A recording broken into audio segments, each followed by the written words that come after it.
So you'll have to forgive the absolutely terrible angle. I'm kind of rushing to get this this done because it probably shouldn't be, and I just saw you fall over. That's a shame. Essentially, I'm in my car, as you can probably tell, and there's a reason for that. I will go into this in a lot more detail a little bit later on, but for now I basically decided that I wanted to go down to Dymchurch, so that's where we're heading. In fact, we're almost there now, and I just had to vlog this because essentially, well, it's stopped now, you can't hear it so much, but it was snowing and sleeting and hailing. It was thoroughly bizarre. On the drive here, like, I kind of got to the junction that I had to turn off at, and there's like some fields near that junction. There's loads of like cattle and stuff that's kept around here. It's quite open countryside before you get into the village of Dymchurch, and all these fields were covered in what I initially thought was frost, but actually, as I kind of drove past it and got a bit nearer, it was snow. And I thought, okay, that's a little bit odd. Maybe it is just frost, and I'm being a little bit kind of, you know, wishful thinking, a little bit weirded out by it. And then it just randomly started snowing, like whilst I'm driving here, which is really bizarre. And now it's just gone back to raining, but it's absolutely mental. I wasn't expecting it. You know, I need to obviously let like Jay and Mum and Dad know that I got there safely. I might let them know that snow might be on the way, so they can get themselves prepared. But yeah, it's just the weirdest thing. I should just stress as well that I'm on this trip by myself. Partly because Jay's working nights, so he wasn't able to come. Taylor works all the way through the week anyway, so he wasn't able to come. And I felt like I needed to get away for a little while, just have a little break out of, like, just a change of scenery almost, I suppose, is what I'm getting at here. So I'm on this trip by myself, but we'll chat a little bit later. I'm nearly at where we're going to be staying now. So when I say where we're going to be staying, I say we're nearly at our bungalow. So I'll see you when we get there. I've got to get there and unpack and everything, and we're kind of getting into the actual village now, so I need to be a bit more careful with regards to traffic and people walking around, so I need to concentrate. So I'll see you in a little while. See, I mean, look at all the rainwater and stuff on the floor here. It's nice, actually. Nice weather would be good, but rain's okay as well. That's the sound of hail. I should probably unpack before this gets much worse, as I have no doubt that it shall. Oh gosh. Ugh. Oh, Jesus. I mean, yes, that's loads of water everywhere. Yes, that's definitely ow, hail. Yeah, it's Tuesday, 20th of January, and like I said in the car, assuming that clip made it in, because it might have been a bit naff,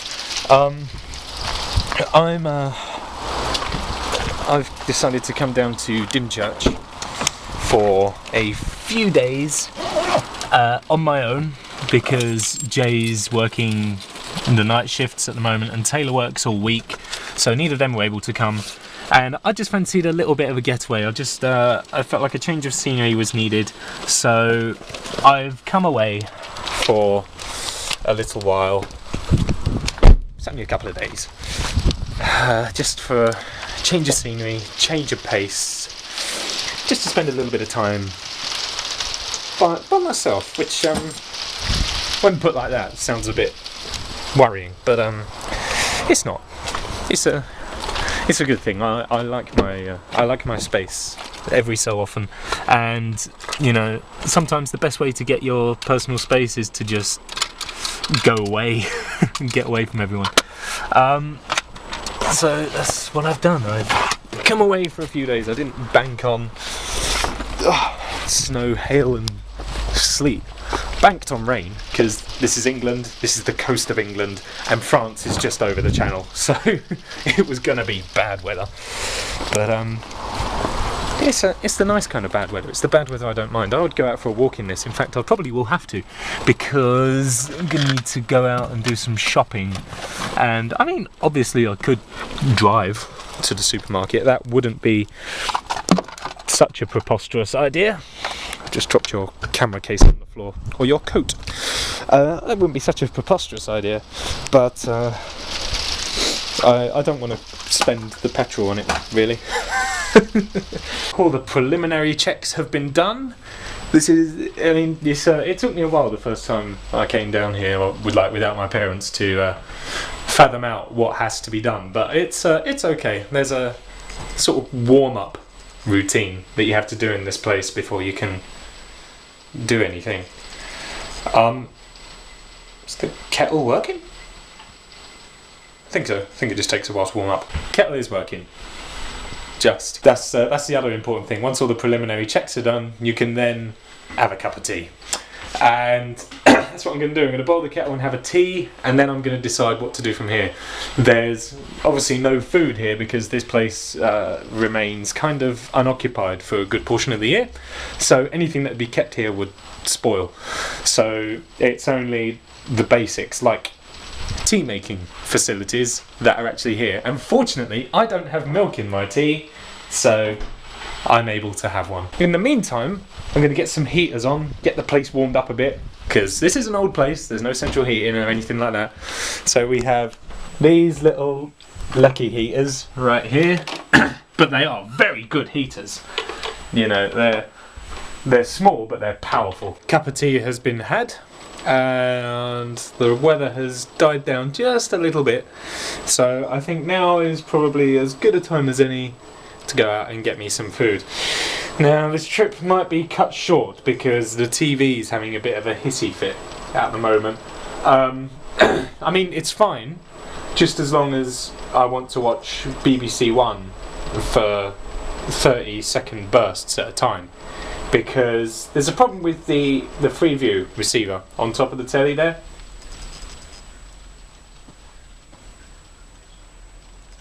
The heater's just gone off as well. Good. Very good. But yeah, there's a problem with the receiver. Every so often it just turns off, and that means that we lose the picture. Just like that. And then the receiver turns off, then it turns back on again, and we get ourselves our picture back. Just takes a little moment, but it does happen. There we go. And then I can watch it again, but it doesn't respond to the TV remote in any way. So I can't change the channel or do anything. And I can't watch any of the terrestrial channels normally because all of those got turned off like last year sometime. Now, why have you stopped working? Maybe the thing is actually cleverer than I thought, and maybe like it just sort of automatically cuts itself off if the heating element gets too hot to prevent fires. That might be a thing. It is quite cold. I think out of all the years I've been coming down here, bearing in mind that's going to be 22, I don't think I've ever been down here and been able to breathe condensation while I've been down here inside. Good morning everyone. It is Wednesday, the 21st of January, and I hope everyone is alright today. It's very cold, but that's hardly surprising given that we now have no protection. We're right here on the coast, right on the seawall. We've got the wind blowing against us. Oh, it was a very cold night as well, actually. Very cold. So, a little bit under the weather this morning, but on the whole, things aren't too bad. And in any case, I'm sort of really enjoying being away for a little while, being somewhere new, being somewhere that I like being. Not to say that I don't like being at home, but just being somewhere different and having a different change of pace, that is what is nice. You've got some rain spots on your eye there. Let me get rid of those. There we are. I've always thought, I'll point you over that way, about, oh my, you are really foggy. Come here. Focus. Well then. So, what was it? We walked this way. I'm walking in to go and get some breakfast at the moment. And like we'd walk this way for a little ways until you reach the village. But never really walk further than that. And I was thinking part of the plan for today might be just to walk further. Just to see what's further along. And maybe go in the other direction as well. But that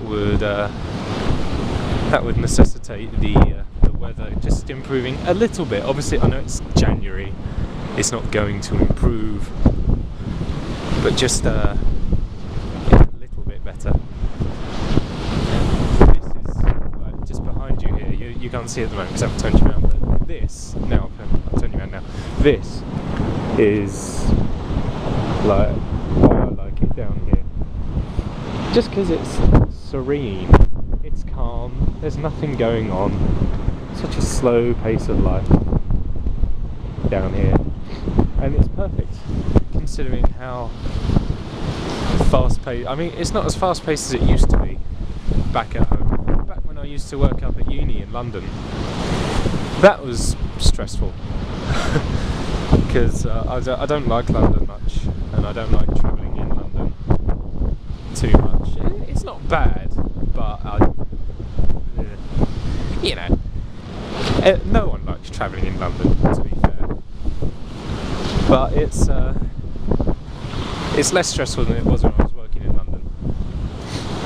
But nowhere near as calm as it looked like. I mean, where else can you go that you just have a tiny little house over there with all this land out the back, nothing going on in it?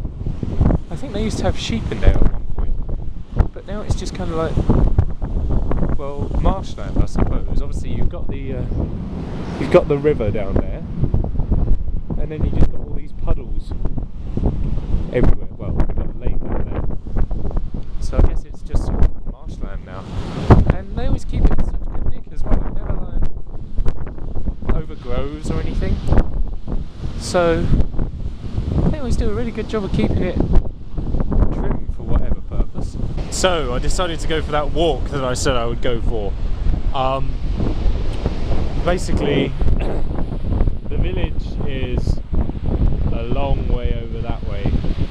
I can't really zoom in because then you start to defocus a bit, but the village is a long way over that way. So I walked all the way along here. You maybe can't tell, but there's some rabbits over there. I just thought I'd stop and show this to you. Oh, you don't often get to see the rabbits in the wild these days. They might be hares, but either way.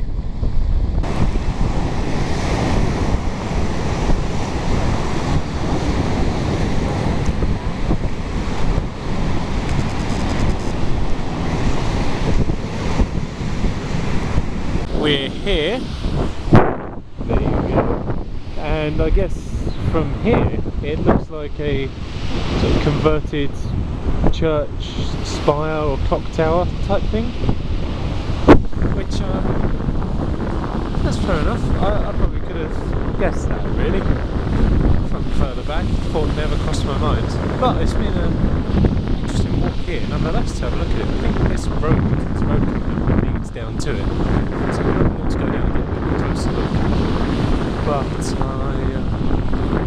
interesting, especially something like this, because it's an interesting conversion project to decide that you want to live inside a clock tower. Oh yeah, look, here we go, look, the road leads straight down to it. What is it? It genuinely does look like a house, someone lives there. Huh. Well, you learn something new. Something new every day. People live in church spires or clock towers. So, I mean, the distance we've walked is phenomenal. You can't really tell because of the fog today, but that's a long old way, and there isn't much further in this direction to go. There's a couple of tall houses up there, or a couple of big buildings anyway, and I want to go and have a look at those now. I feel like, whoa.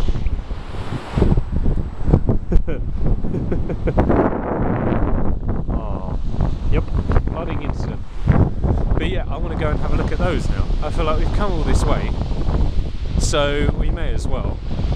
We've got nothing to do back at the bungalow apart from the PlayStation, so I may as well stay out. Yes, it's cold, but it doesn't matter. It's a really nice walk. A really long one, which is good. You know, burnt off my breakfast. It's been nice, so I want to see what all that's about. And it's been nice seeing a different kind of side down here as well. Because normally, like, we come down to Dymchurch and just sort of stay in Dymchurch, never really go past the village. So it's been nice to kind of go a bit further past and see some really interesting buildings and things like that.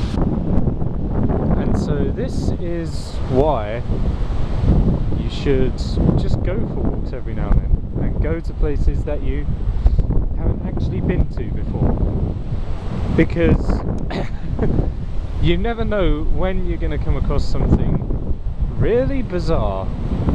For example, maybe you'll come across a fence where all the fence posts have got gloves or hats, or at least some form of attire on them, and they also do the same sorts of gloves as well. So part of me thinks that this is just something that someone started once and then everyone's kind of chipped in with. But because all of the gloves seem to be relatively similar, I also kind of feel that someone just went out and bought loads of packets of gloves, just as a kind of practical joke. Very weird. But oh, there's some teddy bears there. Oh, and a Wellington boot. Very odd. I mean, that's a long line of stuff. Oh, England. So the bad news is I lost the buildings that I was trying to find. They're not here. So I'm guessing I must have walked past them without really noticing, but I don't think I did, which is really bizarre. They were prominent, they were hard to miss, and I missed them somehow, so that's a shame. But I think that'll do for our excursion today. I'm going to start the long walk back. I'm also going to do a quick time check as well, so I can see how long this will take. It's 12:45 on the nose, which means, well, I don't know what that means. We'll see how long it takes me to get back. At least we've got a nice round time to get home by, so we can compare. I'll see you back at home, I reckon. Here's the situation report.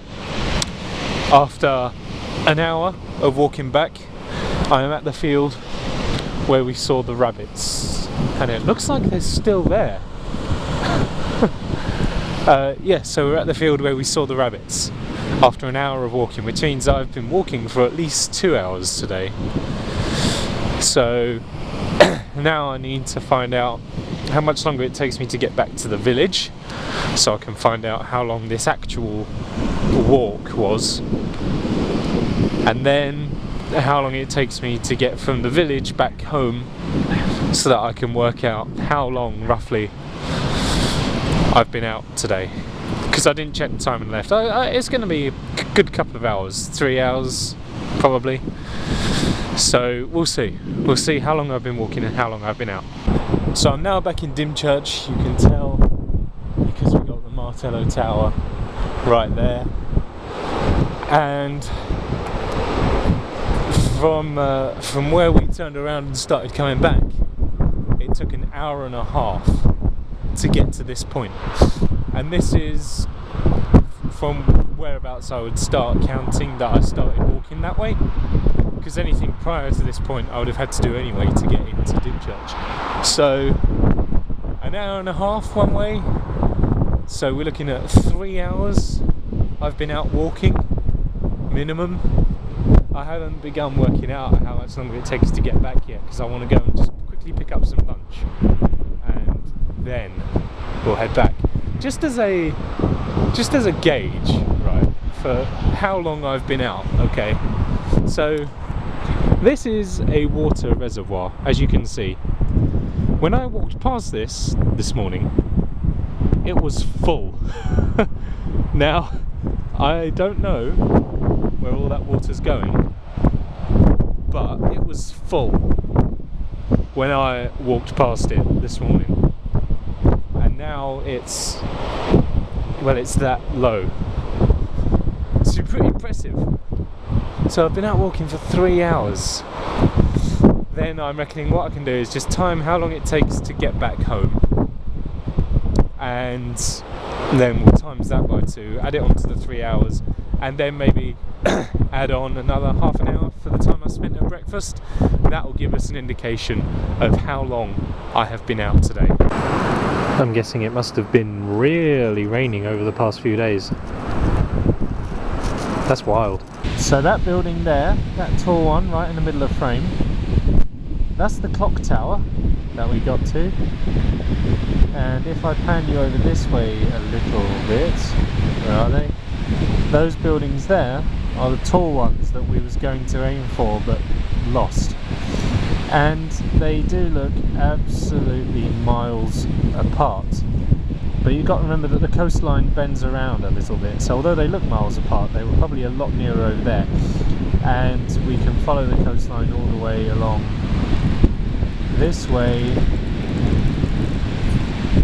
to the point where we are now here, bearing in mind that home is further over that way somewhere. So that's a long way, and it kind of goes to show that it took an hour and a half there and an hour and a half back. From Dymchurch village is 3 hours, and it takes about half an hour to get from the village back to home. So I have spent a total of 4 hours walking today, and I am knackered.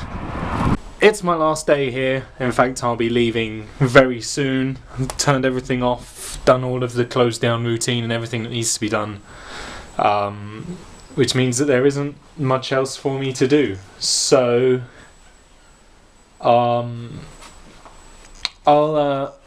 gonna see you in the next vlog, actually, because I've got a lot of stuff I need to do. When I get in, I've got this to edit, which is going to be long enough as it is, and I've got videos that I need to get recording for next week as well. So busy. So I'm going to end this here. I'm going to get home as quickly as possible whilst being safe, and I'll see you in a few days. I should be home around about 12 o'clock. I'll see you later.